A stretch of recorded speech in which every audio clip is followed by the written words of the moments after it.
We're here to review. That's right. The Scene Snobs are going to review Saltburn and The Hunger Games, The Ballad of Songbirds and Snakes. Yeah, so these are two interesting movies, Paul. I chose Saltburn because I had heard it was, and we're going to get to our ratings and such, but like as we get into the talk, we'll start with Saltburn. I watched this one because I've just been hearing really good things, and I liked a lot of the actors that are in it, and I was like, okay, well, and I liked Emerald Fennell, who directed it. I loved Promising Young Woman, so I was like, all right, let me Oscar bait. It's Right. I'm hearing great things. I love the actors. I like the director. I love their last movie. So hits on all cylinders. So I sit and I watch it, and I'm like, the actors are good. It's a beautiful film. Well, it's kind of dark toned, but like it was a beautiful film. Right. Why do I give a shit about not terrible rich people, just kind of shitty people being completely decimated and destroyed by an asshole who I don't like anyway? Right.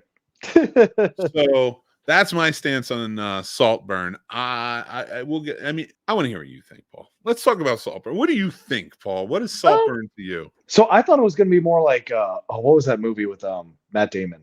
The Talented Mr. Ripley. Being Mr. Thank you. That's what I essentially went in. I was going to like, it's a remake of this, it's essential. Yeah. And I watched and I was like, oh, okay, well, it's not that, and it's not that clever. Okay. And it just kind of had little baby heartbeat the whole time. Like, I wouldn't say it went flatline for me, but it definitely was like, okay, the scenes are kind of cool. Some of the dialogue's fun. I guess some of the, narrative was believable. Some of it was absolutely not. Like, I get the dude borrowed his bike, but then you're going to befriend him and you're going to tell him about your parents and how they have addiction problems and this and that. Fuck no. Like, you're not going to do that. Especially rich kids aren't going to share shit like that. They're going to keep that to themselves. See, I don't know. I always assumed like rich kids would never shut the fuck up whenever I knew them. Like the poor kids wouldn't tell them anything. And they're like, I'm not gonna tell you where I'm from or where I live or what I do. Like, you're gonna use that against me. Rich kids would always seem to not shut the fuck up about their parents' problems because they're whiny. Maybe it's just because I'm not rich. Maybe that's why. Fucking this, man. What can I tell you? Oh, shut up.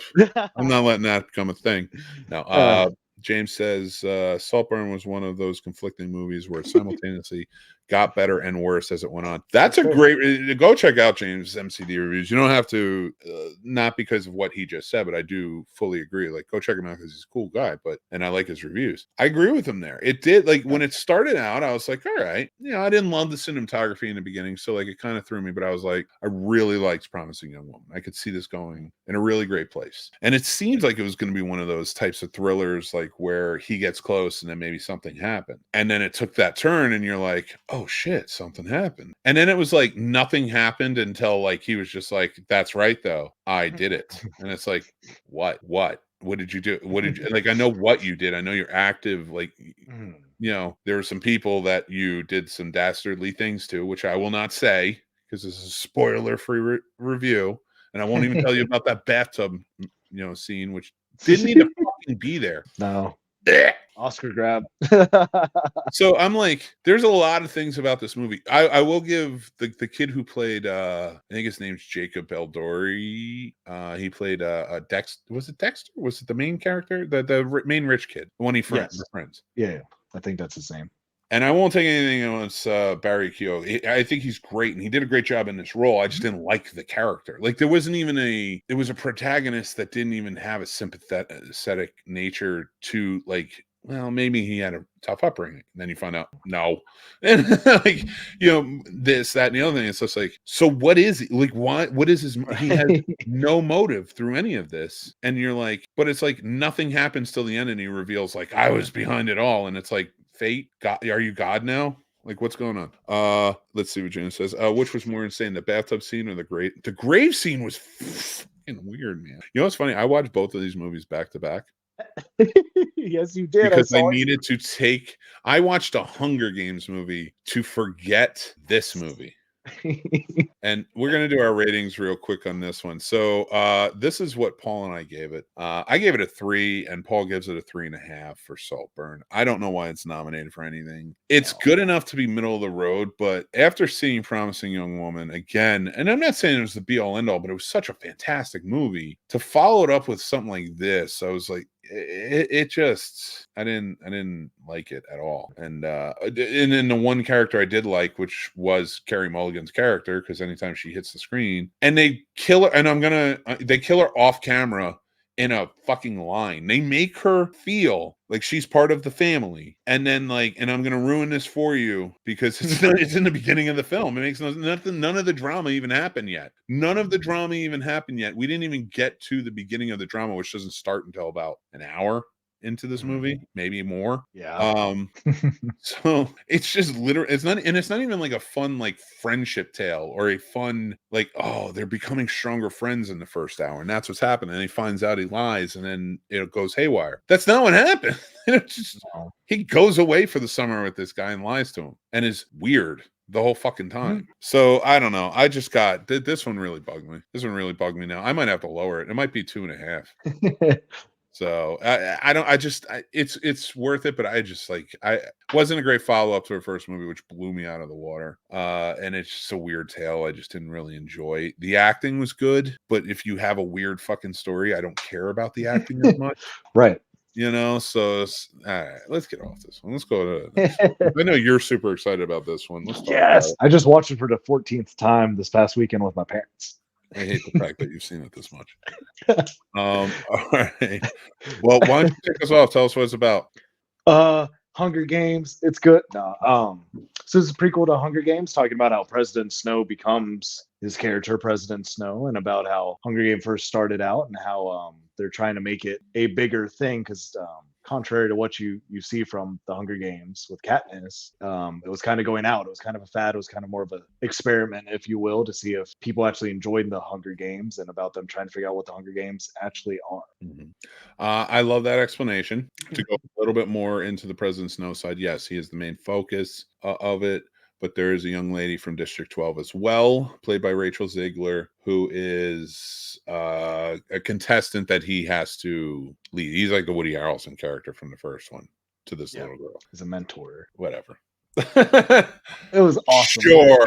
It was awesome, Nick. It was so good. I believe it. No, all right, let's just get into it then, because now we know what it's about. We get the idea of the Hunger Games. What did you think of this movie, Paul? Why have you seen this movie so much? And then I'll talk about my feelings. I'm really worried about your feelings now. But I just was really blown away by I forgot his name already, and I looked it up before we started, but there's been a lot. The main actor that portrays President Snow as, just a younger Snow. Never seen that actor before, and I was blown away by seeing his character development and how he really portrayed, how you kind of see him as very optimistic, and then one bad thing kind of happens and you see him kind of go a little dark for a minute, and then he's okay, then another dark big betrayal type thing, and it's oh, and then towards the end you're like, oh shit, okay, all this led up to making him. And I thought he did a phenomenal job just being able to show how you went from this optimistic, almost like an Anakin, if you will, to Darth Vader. It was just very vividly done, in my opinion, how he did the character. I was blown away by the story. I really like the kid, and again, I've seen the other movies. I'm not a fan of the Hunger Games, so I'm not going to defend it on my end. But I'm also not going to shit talk it either, if that makes sense, because that's just not right either. So watching this one and seeing how Snow started, it was nice to kind of get that backstory, which I didn't think I was going to even care about, but I did. This actor playing this character kept me intrigued the whole time. I will tell you, I didn't love Rachel Ziegler in the movie. Beautiful voice. She acted really well. I couldn't stand her accent. With the part she was trying to play with her accent, which was, I kind of got the idea, because she's Gypsy Rose in them. Is she Gypsy or something in it or whatever? Yeah, she's part of one of those gypsy tribes. Yeah, something like that, like a gypsy. Basically how she described it is what we would know as we have called gypsies, just kind of traveling, and they got stuck in District 12, I guess is where I came. So which by the way, by the time you get to the third act of this, you're like, District 12 is one of the most beautiful fucking places ever. Right. It has plenty of land you can farm, but whatever, that's just me. So regardless of all of that, I'm watching this goddamn movie for 3 hours, and Paul, it's all because of you. But I will say, out of all the Hunger Game movies, I would watch this again. I didn't dislike it. James actually says some hits a nail on the head here with this comment, and I want to bring it up for that. Where is it? Songbirds. Yeah, it says Songbirds and Snakes both surprised and disappointed me, and the first two acts were super strong, but the third act grinded to a halt. I will agree with that. The third act did, like you did, after that amazing round in the arena. Yeah. And to end there and to see where he goes, and even like his journey of, and this one we might get into a little bit of spoilers because I want the ending explained to me, because if it's what I think it is, I hate this movie. But yeah, so as I'm watching this movie and you get to it, and like he finally gets, and he figures out he wants to go to District 12 and all that. From that point on, once he's in District 12, I was like, this just sucks. Viola Davis was the scene stealer. She was fantastic in this movie. I actually kind of wish they didn't focus on Ziegler and focused on her mentorship of Snow. That I feel like that would have been cool. Neither here nor there. I get it. You need the Hunger Games in there. So it ends like this. I'm going to say this. So spoiler alert for anybody watching or listening, but I have to do it because I need to talk about the end. They run away. Mm-hmm. They get to a cabin. He finds the guns in the cabin. She gets real, like, kind of weird. Yep. She goes, suspect. Yeah, and she goes. So the guns in the cabin were the ones that there was an accidental shooting to the mayor's daughter, and he was the one that shot her to cover it up. So there's your, sorry, told you no spoilers. I told you no spoilers, but so he finds the guns, and that means she took them, and they're in this land. So like, and then she goes, well, I'm just going to go do this or whatever with her accent, runs out, and then goes and disappears, disappears and starts messing with him. And he starts shooting out into the wilderness because all he hears is the songbirds and her voice. What the fuck happened, Paul? Make this make sense to me, because it was the dumbest ending to a movie. So the best I could come up with, granted, I've seen it a few times. So like, I've tried to be like, did he actually manage to shoot her or not? I think he actually did, in my opinion. So what I think happened is that they briefly brush over in a quick dialogue how the only reason Snow is leaving is because he knows they're going to find the guns eventually and he'll get in trouble, and he doesn't want to be going to the captain's school, whatever, in District 2. And that's why he's leaving. So when he finds the guns, he no longer has a reason to even run away with them. And I think that's why she points it out, because then it's like, oh no, I'm screwed, but you can be fine. You just got to get rid of the guns, and then you're all free. Trying to test the waters. And I think she sees in his face that, he's already changed because he's betrayed his best friend, and he's killed the mayor's daughter, and then killed that one kid that started to attack him. And I think she really realized his true colors, because I mean, at the end of the day, you can't fight who you are, and it clearly has become apparent that this is who he's becoming. So she just had to get out. See, here's the thing. That's stupid, because I wanted it that where she was playing him the whole time, and she was doing that and had the guns put there to test to see what he would do.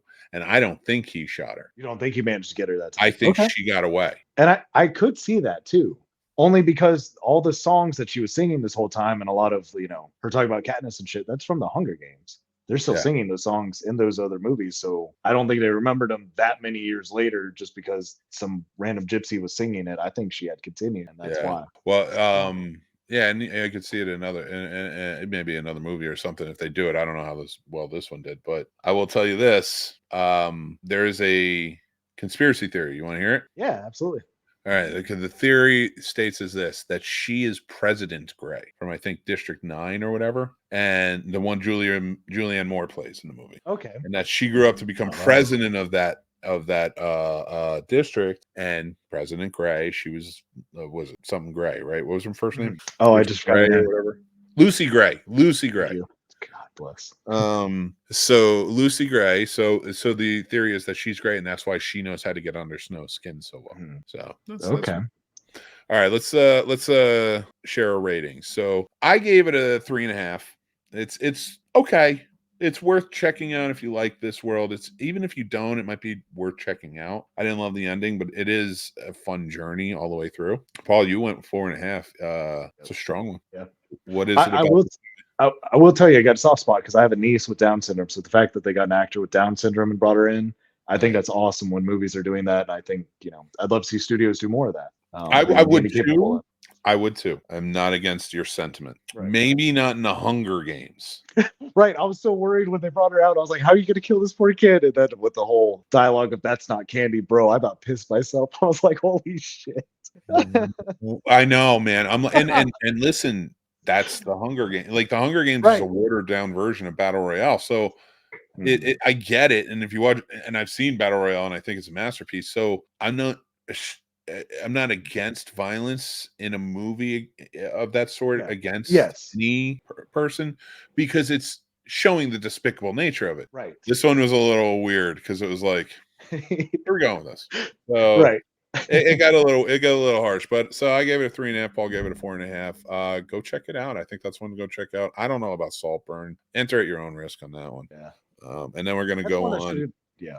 No, you can keep I talking was about just it. gonna say that one I think should have just stayed straight stream because I know it released at some theaters around here, and I think it should just stay streaming. Yeah, I can hear that. I can go with that. So I got a new mixed movie pick for you guys. It's from 1942. That's right, a new mixed movie pick. You guys ready for it? You want to hear this mixed movie pick? It is, and I got a story to go with it. So here we go. Your mixed movie pick for this week is Sahara, starring Humphrey Bogart. This is a fun little one. It's a war movie. It was again shot in 1942 during the war. Yeah, they had all the propaganda films coming out and stuff like that at the time. But this one holds a special place in my heart. So my grandfather and my uncle were in the same unit. They married sisters, each other's sisters. So that's how we're all related. Like one's a grandfather, one's an uncle. They're not brothers. So they were in the same unit. They were stationed out in California and they were training in the desert, getting ready to go over to I believe it was North Africa at the time. And they were, they did their training. They're at night, they're at the hotel, they're drinking, they're having fun. Humphrey Bogart was filming this movie and staying at that hotel. He came down, bought them all a drink, shot the shit with them for a little bit. While he had a couple of drinks, he's like, "All right, guys, why don't you come up to my room? I'll have a little spread put together and stuff like that." They came up. The whole room was filled with like endless alcohol and food for them. And he goes, "All right, guys, I'm going to be in the other room practicing my lines for shooting tomorrow night. Have anything you want. Take care of yourselves. Thanks for your service. Blah blah blah." And it was on this movie that he was working on. So it always held like a special place in my heart. When I went with 1942, I thought this would be a fun one for you guys to go check out. If you want like a cool little war movie, Bogart's really good in it. Check out Sahara from 1942. We are at the end of the show, guys. Just so you know, we have 2 more episodes of Does It Suck left before the season finale. And this week is Pure Luck, the Martin Short, Danny Glover movie. I rewatched it from the 90s. It's an interesting one. So go check it out. I'm not saying it sucks, but go check it out. And then we have Mick at Night this Friday. That's right. Come check us out this Friday. We will be live at 8 p.m. We're going to be putting on the Wheel of Absurdity. We're going to have a good time with it. If you guys are unaware, we are doing Godzilla, all of them, 16 weeks, 40 films, 1 show, a kaiju size event. I will be watching and reviewing with some great people. So please come check it out. It's going to be a really good time. They'll be coming out each week. So just keep an eye out for those episodes. First episode will be coming out at the end of this week, and it covers not only Godzilla from 1954, but the American remake of it in 1956 with only adding Raymond Burr. And we're going to do Godzilla Raids again. So that's what we're going to be checking out and talking about in depth on this first episode. I want to say thank you guys so much for joining in, hanging out with us. Thank you to our sponsor, StubHub. The affiliate link is down below. Great place. It's going to get warm pretty soon in the next coming months. So get your tickets to your ball games, get your tickets to your comedy events, get your tickets to your show, your concerts, and more. Guys, thank you again. Make sure to head over to the Snob Society Discord. It is down below. It is open. We're having great conversations over there and more, and we're building out the community in a big way. And if you also want to take it one step further, join up on our free Patreon tier and check it out. See what we got going on. And if you want to support, we do appreciate it. All that money goes into helping us run the show. So thank you guys for all the support. Truly, truly, truly appreciate you. Paul is wearing a great shirt if you want to show him. That is our Horror Snob shirt. Thank you so much. And we have other great horror, sci-fi, movie stuff, like inspired stuff over on our store. Go to snobsmerch.com. Use promo code SNOBS to get 10% off your order. Thank you so much for hanging out. Paul, you want to say anything before we get going, my friend? I just hope you guys have a good week, and I hope everyone made it safely through New Year's. I love it. I love it. I love it. Guys, all right. Remember, you got to be kind to each other. You got to stay classy out there because that's very important. And also, big thing that's important is take care of yourselves. It is very important to do that. We will talk to you soon. Bye.